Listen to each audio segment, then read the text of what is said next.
மயிலாப்பூர் நிதி நிறுவன மோசடி வழக்கில் அந்நிறுவனத்தின் தலைவராக இருந்த தேவநாதன் கைது செய்யப்பட்டிருக்கிறார். 525 கோடி ரூபாய் மோசடி வழக்கில் அதன் தலைவர் தேவநாதன் கைது செய்யப்பட்டிருக்கிறார்.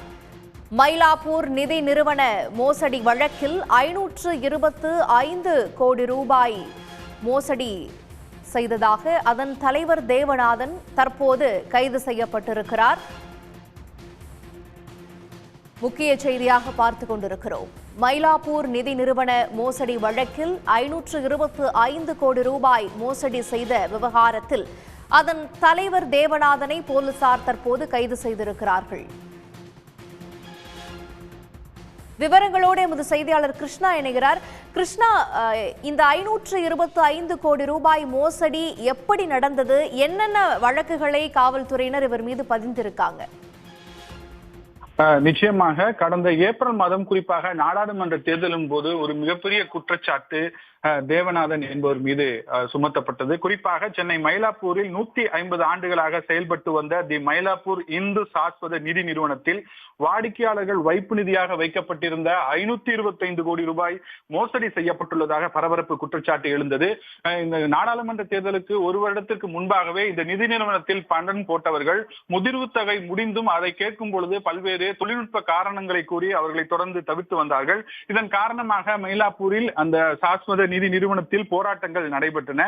இந்த விவகாரம் தொடர்பாக விசாரணை நடத்தப்பட வேண்டும் என்று பாதிக்கப்பட்ட 5000க்கும் மேற்பட்டோர் சுமார் நிரந்தர உறுப்பினராக இருப்பவர்கள் புகார்களை எழுப்பி வந்தனர். இந்த 5000க்கும் மேற்பட்டோரில் அரசு ஊழியர்கள் மற்றும் ஓய்வூதியத்தை சேர்ந்தவர்கள் உள்ளிட்ட அனைவருமே தங்கள் பணத்தை இதில் முதலீடு செய்திருந்தார்கள். குறிப்பாக இந்த முதலீடு என்பது பணத்திற்கு அவர்கள் முதலீடு செய்யும் பணத்திற்கு 10 முதல் 11% வரை வட்டி அளிப்பதாக கூறி அறிவிக்கப்பட்டு இந்த பணத்தை அவர்கள் முதலீடு பெற்றதாக தெரிய வந்தது.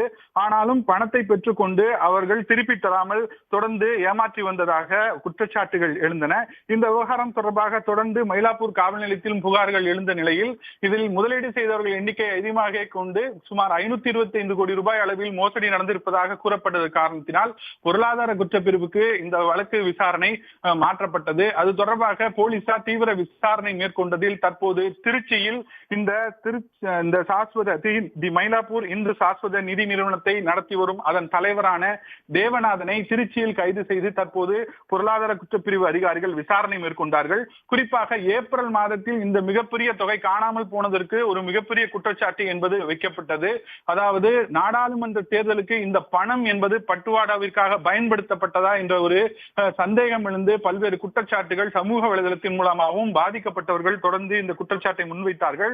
தொடர்ந்து இந்த நிதி எங்கு சென்றது, எங்கு சொத்துக்களாக வைத்திருக்கிறார் என்ற தொடர்ந்து விசாரணை என்பது கடந்த 3 மாதங்களாக நடைபெற்று வந்த நிலையில் தற்போது இதன் தலைவராக இருக்கும் தேவநாதனை பொருளாதார குற்றப்பிரிவு அதிகாரிகள் கைது செய்திருக்கிறார்கள். குறிப்பாக சிவகங்கை மாவட்டத்தில் பாஜக வேட்பாளராக தேவநாதன் இருந்திருக்கிறார். குறிப்பாக இந்த நிதி நிறுவனத்தின் தலைவராக செயல்பட்டு இவர் தமிழக பாஜகவிற்கு இந்த நிதியை கொடுத்தாரா என்ற ஒரு குற்றச்சாட்டு என்பது தொடர்ந்து முன்வைத்த நிலையில் தற்போது இது தொடர்பாக பொருளாதார குற்றப்பிரிவு போலீசார் விரிவான விசாரணை நடத்தி திருச்சியில் அவரை கைது செய்து தீவிர விசாரணை மேற்கொண்டு வருகின்றனர். விரைவில் சென்னைக்கு அழைத்து வந்து அவரிடம் அடுத்த கட்ட விசாரணையை மேற்கொள்ள இருப்பதாகவும் குறிப்பாக முதலீடு செய்த பணத்தை எங்க சொத்துக்களாக சேர்த்து வைத்திருக்கிறார் உள்ளிட்ட பல்வேறு தகவல் குறித்து நடவடிக்கை மேற்கொள்ள இருப்பதாகவும் தெரிவித்திருக்கின்றனர்.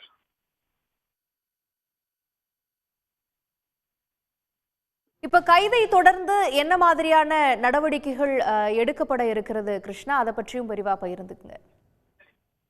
நிச்சயமாக இந்த பங்குதாரர்கள், அதாவது முக்கியமாக யார் யாரெல்லாம் இதில் இயக்குநர்களாக இருக்கிறார்களோ அவர்களின் பட்டியல் தயாரித்து அவர்களிடத்திலாம் சோதனை நடத்த பொருளாதார குற்றப்பிரிவு போலீசார் முடிவு செய்திருக்கின்றனர். ஏற்கனவே ஏப்ரல் மாதத்திலிருந்து இந்த குற்றச்சாட்டுகள் தொடர்ந்து வந்திருக்கிற காரணத்தினால் பாதிக்கப்பட்டவர்கள் அளிக்கப்பட்ட புகார்களின் அடிப்படையில் ஒவ்வொருவரும் விசாரணை என்பது பெறப்பட்டது, வாக்குமூலம் என்பது கிடைக்கப்பட்டிருக்கிறது. முதற்கட்டமாக போலீசார் விசாரணை மேற்கொண்ட போது இந்த வைப்பு நிதியாக வைக்கப்பட்டிருந்த அனைத்து தொகையும் வங்கிகள் மாற்றப்பட்டதன் காரணமாக தொடர்ந்து பொதுமக்களுக்கு வழங்க முடியவில்லை என அந்த நிதி நிறுவனத்தின் சார்பில் தொடர்ந்து காரணங்கள் கூறப்பட்டு வந்தன. ஆனால் இந்த காரணங்கள் எதுவும் உண்மை இல்லை என்ற ஒரு குற்றச்சாட்டு எழுந்த நிலையில் தான் பொருளாதார குற்றப்பிரிவு போலீசார் விரிவான விசாரணையை மேற்கொண்டார்கள். இதனை அடுத்து இந்த முதலீடு செய்யப்பட்ட பணம் தமிழகத்தில் சொத்துக்களாக வைக்கப்பட்டிருக்கிறனவா அல்லது கிரிப்டோ காயின்களாகவோ அல்லது வெளிநாட்டில் முதலீடுகளாக மாற்றப்பட்டிருக்கிறதா அல்லது நாடாளுமன்ற தேர்தலின் போது முன்வைத்த குற்றச்சாட்டுகள் அடிப்படையில் இவை ஏதேனும் பணப்பட்டுவாடலுக்காக பயன்படுத்தப்பட்டதா என்ற பல்வேறு பல்வேறு கோணத்தில் விரிவான விசாரணை என்பது நகர்ந்து கொண்டிருக்கிறது.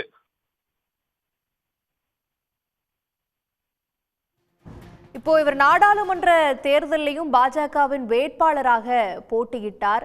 இதற்கிடையில இவர் நடத்திய இந்த நிதி நிறுவனத்தில் இவ்வளவு பெரிய மோசடியும் அரங்கேற்றப்பட்டிருக்கிறது. நீங்க சொல்றது போல விசாரணை வலயம் இந்த பணங்கள் பட்டுவாடாவுக்கு பயன்படுத்தப்பட்டிருக்குமா என்கின்ற கோணத்திலையும் நடத்தப்படும் சொல்றீங்க. வேறு என்னென்ன மாதிரியான எல்லைகளை இந்த விசாரணை தொடும் அப்படின்னு சொல்லப்படுகிறது? நிச்சயமாக இந்த நிதி நிறுவனத்தின் தலைவராக இருக்கும், அதே நேரத்தில் நாடாளுமன்றத்தில் சிவகங்கை வேட்பாளராக போட்டியிட்ட தேவநாதனின் சொத்து மதிப்பு அப்பொழுதே அவர்கள் வேட்புமனு தாக்கல் செய்யும் பொழுது 206 கோடி ரூபாய் என்று தெரிவித்திருந்தார். குறிப்பாக இவர் வருமான வரித்துறையும் அமலாக்கத்துறையும் இந்த விவகாரம் தொடர்பாக கவனத்தை செலுத்தி விசாரணை நடத்த இருந்ததாக தகவல் வெளியானது. இருப்பினும் இந்த குற்றச்சாட்டுகளின் உண்மைத்தன்மையை அறிவதற்காகத்தான் அதன் புகார்கள் அளித்தவர்களிடம் விரிவான விசாரணை என்பது மேற்கொள்ளப்பட்டது. குறிப்பாக ஏப்ரல் கடந்த 2021 ஆண்டிலிருந்து முதிர்வு தொகை அடைந்த நிலையில் இருந்து அந்த பணத்தை யாருக்கும் கொடுக்காமல் இருந்தார்கள். முதற்கட்டமாக சிலருக்கு மட்டும் கொடுக்கப்பட்டு தொழில்நுட்ப காரணங்களே அவர்கள் காரணம் காட்டி வந்ததை வாடிக்கையாளர்களும் ஏற்றுக்கொண்டிருந்தனர். ஆனால் தொடர்ந்து நூற்றுக்கணக்கானோர் என்ற நிலையில் ஆயிரக்கணக்கானோர் பலருக்கும் இந்த பணம் கொடுக்கப்படாத காரணத்தினால் இந்த பிரச்சனை என்பது விஸ்வரூபம் எடுத்து இதில் மோசடி நடந்திருப்பதாக உறுதியானது. அப்பொழுதுதான் இந்த ஏப்ரல் மாதத்தில் இந்த பிரச்சனை உச்சமாக நடந்து கொண்டிருக்கும் பொழுது இந்த பணம் அனைத்தும் நாடாளுமன்ற தேர்தலுக்கு பயன்படுத்தப்பட்டதா என்ற ஒரு கேள்வி என்பது சமூக வலைதளம் மூலமாகவும் பாதிக்கப்பட்ட நபர்கள் மூலமாகவும் குற்றச்சாட்டுகளாக எழுந்தது. அது தொடர்பாகவும் அப்போது தேர்தல் ஆணையத்தில் புகார் அளிக்கப்பட்டு விசாரணை என்பது நடத்தப்பட்டது.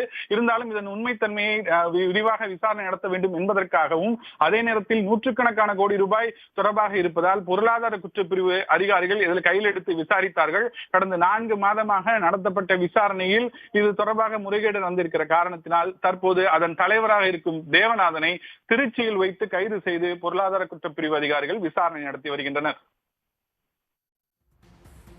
உள்ளபடியே தற்போதைய தகவல்களுக்கு நன்றி கிருஷ்ணா. 525 கோடி ரூபாய் முதலீட்டாளர்களின் பணம் எங்கு சென்றது, நாடாளுமன்ற தேர்தலில் அவை பயன்படுத்தப்பட்டதா என்கின்ற கோணங்கள்ல தற்போதைய இந்த கைது கொண்டு செல்லக்கூடியதை நம்ம பார்க்கிறோம். விவரங்களுக்கு நன்றி. சன் நியூஸ் வாட்ஸ்அப் சேனலை ஃபாலோ செய்யுங்கள். QR கோடை ஸ்கேன் செய்து சன் நியூஸோடு இணைந்திருங்கள்.